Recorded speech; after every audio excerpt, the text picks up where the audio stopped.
If you will, stepping outside on the clearest night imaginable. Look up. Let your eyes drift across the infinite expanse, the silent, breathtaking drama of billions upon billions of stars. Feel the cosmic scale, the sheer mystery of it all. Now, shift your awareness. Bring your attention back down, to the solid earth beneath your feet. Feel the groundedness, the pulse of life within the soil, the intricate web of roots anchoring us to this planet. This contrast, this profound tension between the boundless heavens and the tangible earth, is not just a poetic image, it's a living metaphor for the very core of human experience. It's a whisper, a question that has resonated through human history, echoing from the cave paintings of our ancestors to the digital feeds of our modern age. Are we, at our heart, ethereal beings, dreamers of stardust, destined for something beyond? Or are we fundamentally creatures of the earth, bound by our physical needs and earthly desires, merely sophisticated animals of the clay? This isn't a new debate, it's an ancient one. And it's one that the brilliant 17th century philosopher and mathematician, Blaise Pascal, grappled with intensely. He was a man who could calculate the probabilities of games of chance and simultaneously ponder the mysteries of faith.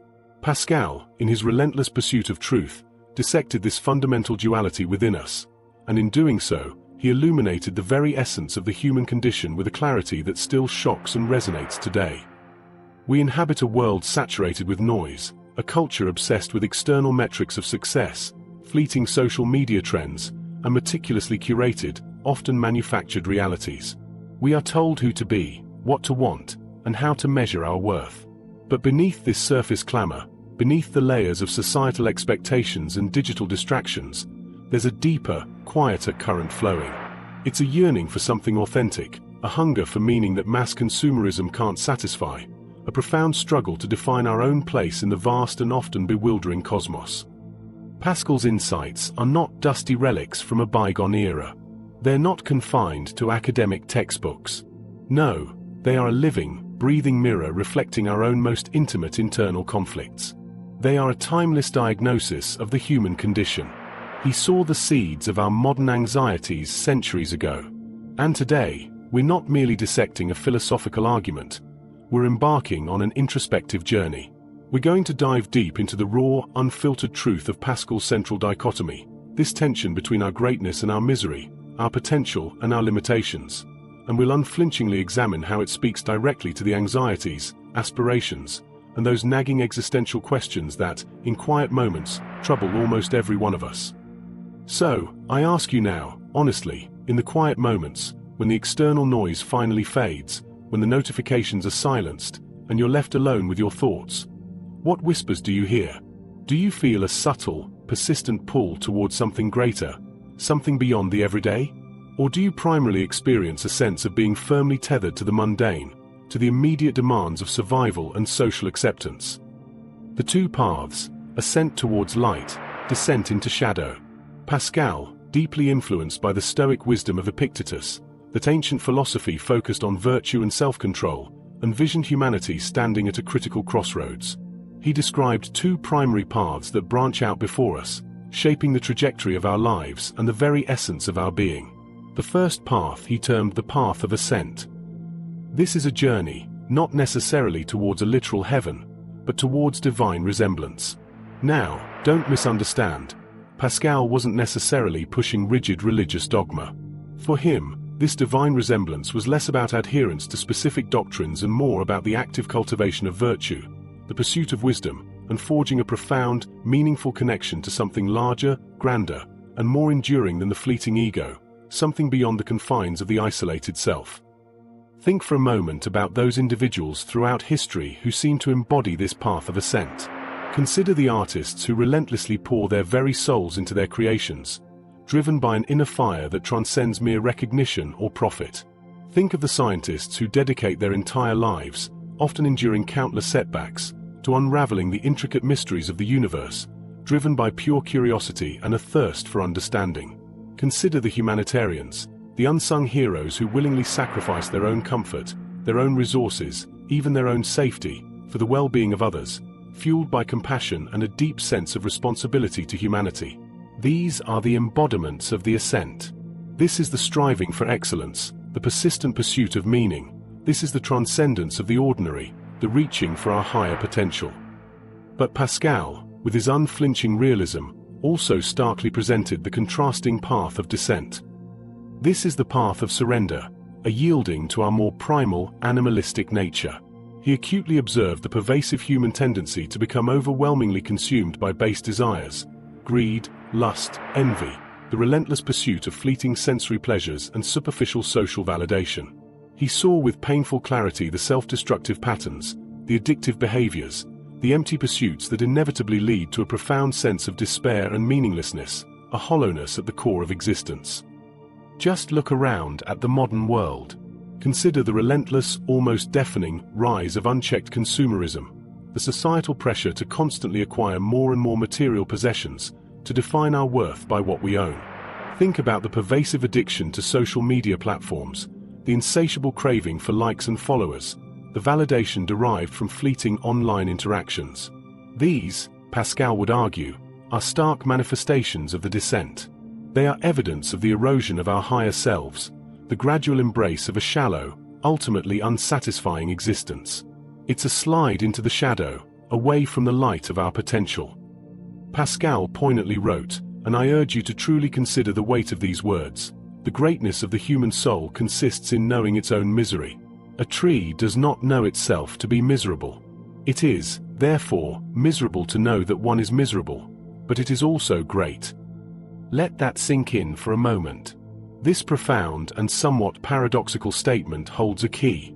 This very knowledge of our inherent dual nature, this clear-eyed recognition of both our potential for greatness and our vulnerability to misery, this is not a point of despair, but rather, according to Pascal, the essential starting point. It's the foundation upon which any meaningful journey of self-discovery and self-improvement must be built. The choice, towards the divine or the beast within. Pascal, in his unflinching analysis, ultimately forces each of us to confront a stark, perhaps uncomfortable, but undeniably crucial choice. It's a fundamental fork in the road of life. Will we consciously strive for excellence in our own lives, in our own spheres of influence?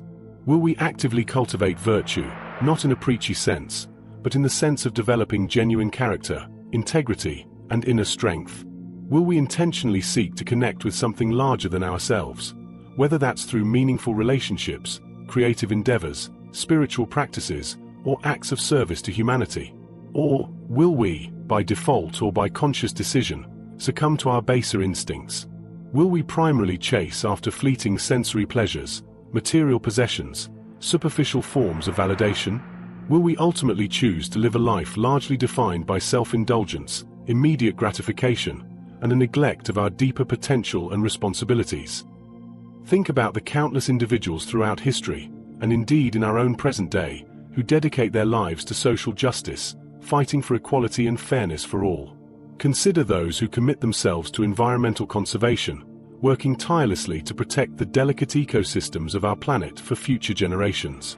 Think of the individuals who dedicate their careers and their passions to the relentless pursuit of knowledge, expanding the boundaries of human understanding in art, science, philosophy, and beyond. These individuals, in their diverse and often challenging paths, are actively choosing the path of ascent, the path of meaning, the path towards realizing their higher potential.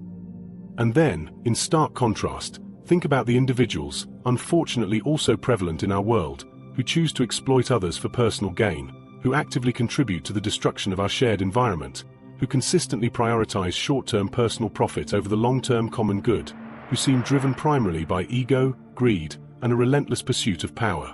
These individuals, whether consciously or unconsciously, are choosing the path of descent.